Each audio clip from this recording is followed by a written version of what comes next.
Farming is not a matter of life and death. Farming also, it's not for the faint-hearted. You need to have thick skin, and you also need to have strong shock absorbers. It's easy to get frustrated in farming, yes. And what we shall tell all my clients, I will be very, very naive and also be lying to you, telling you that I can guarantee you 100% profit. That one is very, very hard. And especially in an industry that highly relies on weather, which no one has control of. Especially in an industry which relies so much on soil, which we all have nothing much in control about it.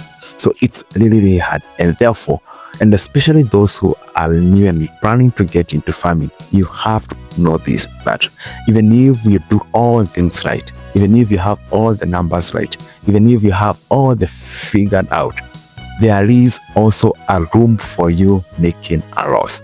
And this loss does not take that huge period of time, no. Within a few seconds, yes, within few seconds, and you've lost everything.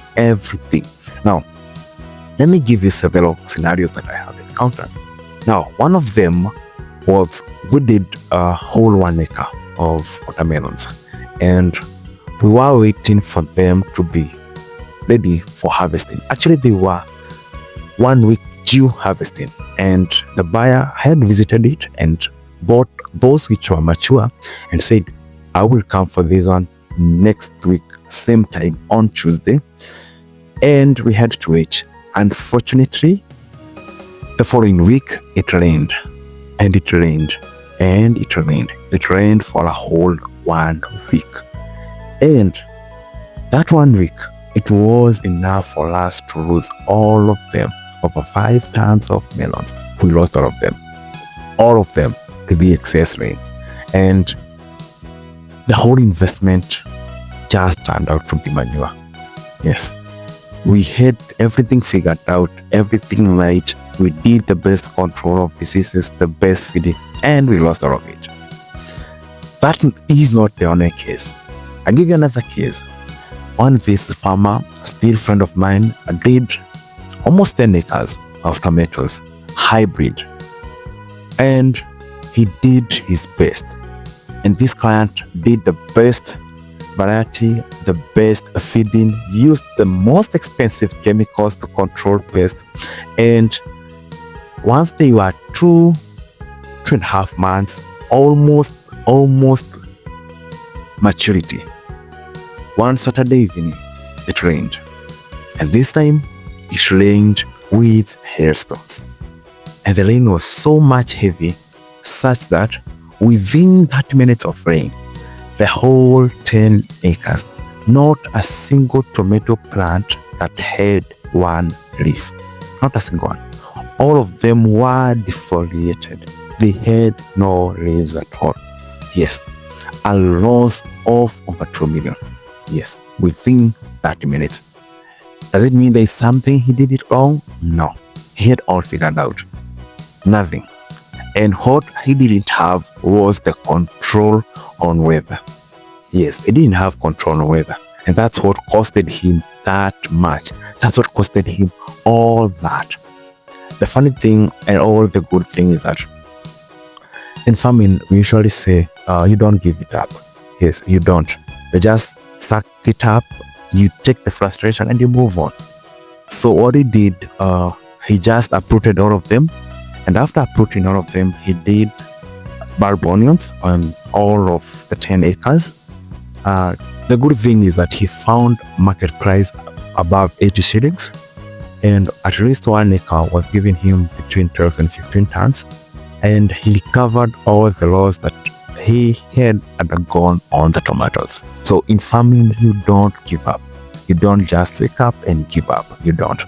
Now, this case is similar not only to crop farmers, but also to animal farmers. I've encountered a lot of farmers who, when you visit their farms, you will find empty cow barns. You will find empty chicken coops, simply because they give up in farming. But at the same time, you still encounter farmers who were struck by this menace, but they still keep holding. They still keep going. I've met these farmers, and especially dairy farmers, who have invested heavily, bought in calf heifers, which are almost calving, built a cow barn worth over 7 million, and with the whole investment of over 5 million.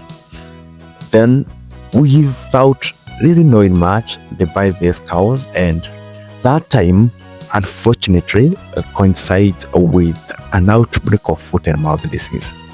And with this, there's nothing much they could do, though they were vaccinated. But this time round, I think the strain was different, and it was so much on them, and it killed over 20 cows. Now, if you give the value of each cow around 200,000, and it has carried out like 20 of them, you see it's a quite number that were lost on one day. And this disease hits both big and even the small farmers, those who have true one. And you'll hear farmer telling me that when this foot and mouth disease hit his farm, it carried a calf, it carried big cows, the lactating ones. And the bad thing is that even if you're a pig farmer, this disease also tends to move to it, and because pigs are rarely vaccinated, you find it even wipes them away. So within less than 2 months, you've lost your whole investment down the drain due to a disease that, though you did your much, you involved the best doctors to do the treatment, but it was still not that much possible, and it carried all of it down the drain. But the good thing is that you don't give up. The good thing is that you don't quit. The good thing is that you keep moving.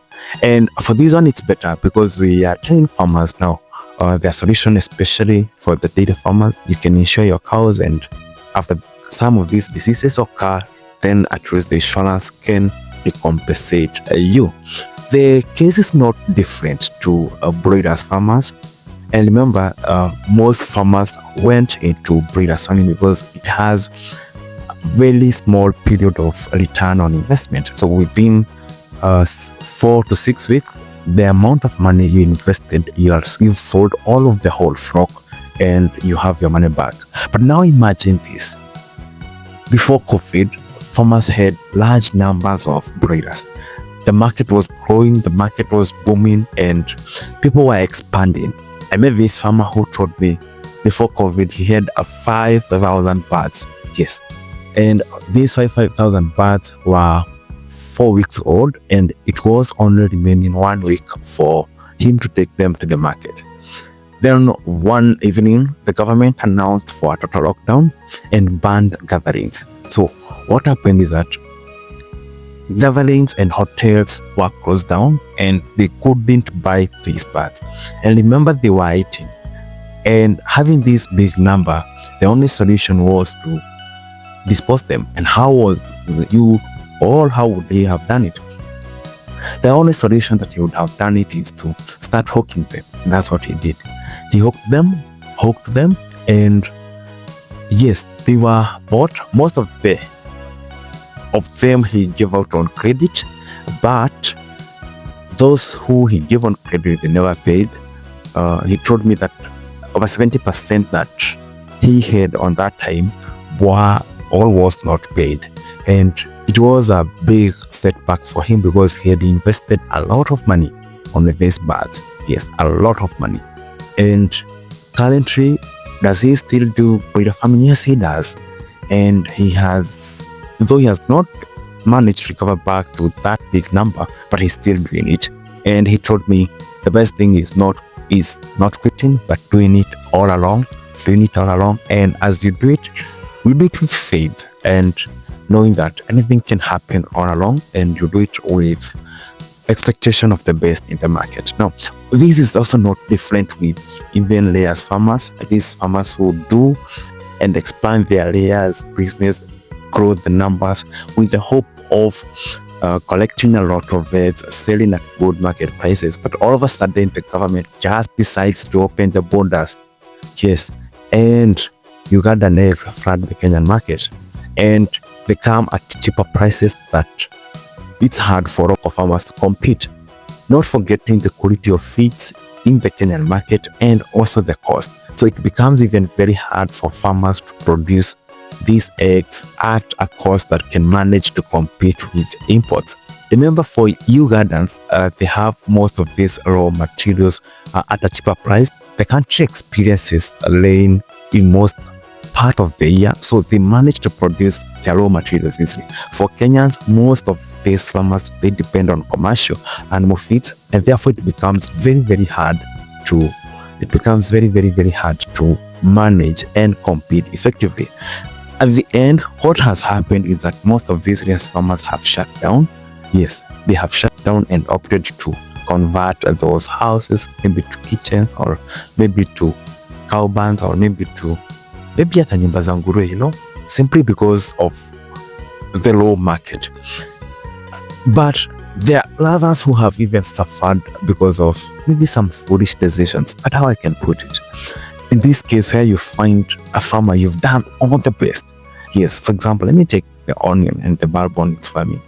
You harvest, you get the best tonnage, maybe over 15 tons per acre, the best size, the best quality. But now, when it comes to the market, you find the prices are quite low. Yes, maybe in the previous harvest, you've sold at around 100. Then you find current market price is around 40 shillings per kilo. And I've spoken this on my previous articles, and I've told farmers, you sell per the prevailing market price. You don't hold.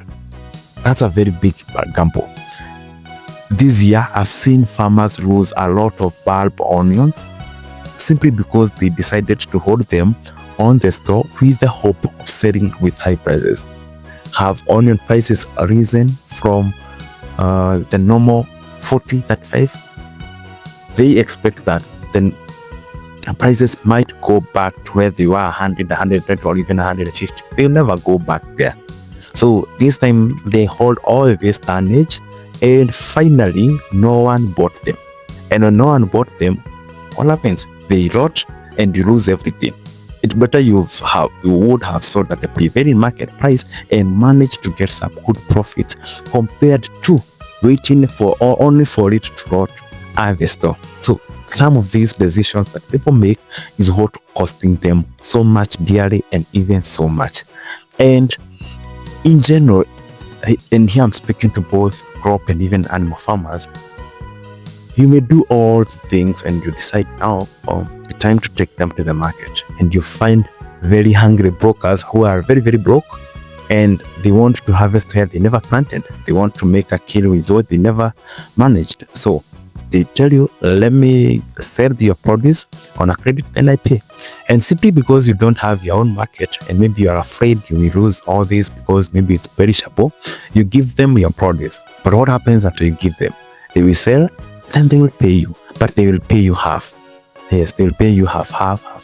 And finally you realize out of the 100%, maybe they only pay you 60 or even 50% if you're lucky, and you end up losing. And even other cases, there are cases where farmers gave brokers their produce, and those brokers disappeared and they never ever paid anything. But how do they end up? Very bad way. You don't eat someone's sweat.